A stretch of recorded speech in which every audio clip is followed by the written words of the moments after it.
Good evening.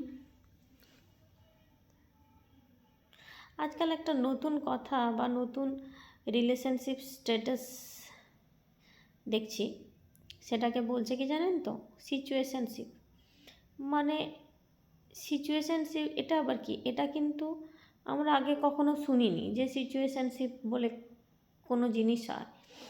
মানে ব্যাপারটা এখন ট্রেন্ডিং হয়ে গেছে।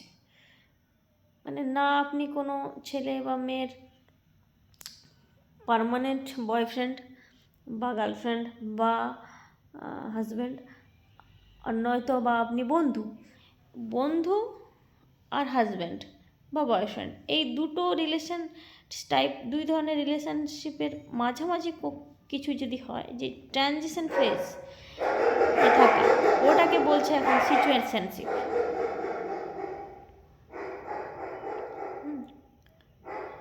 আর এখনকার ছেলেমেয়েরা এটাকে বেশ উপভোগ করছে।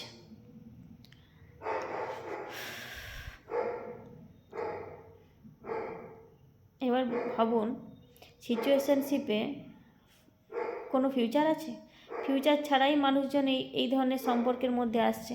এতে হবে কি জানেন, দুজন মানুষের মধ্যে, সিচুয়েশনশিপে থাকা দুজন মানুষের মধ্যে একজন তো ভালোবেসে ফেলবে অটোমেটিক্যালি, আর আরেকজন এক ধরনের ব্যক্তি থাকবে বা মহিলা থাকবে যে সবসময় অ্যাডভান্টেজ নিয়ে যাবে, যে এসেছে খালি পিওরলি মজা মারতে। তাহলে ভাবুন, মানে সমাজটা কোন দিকে গেছে।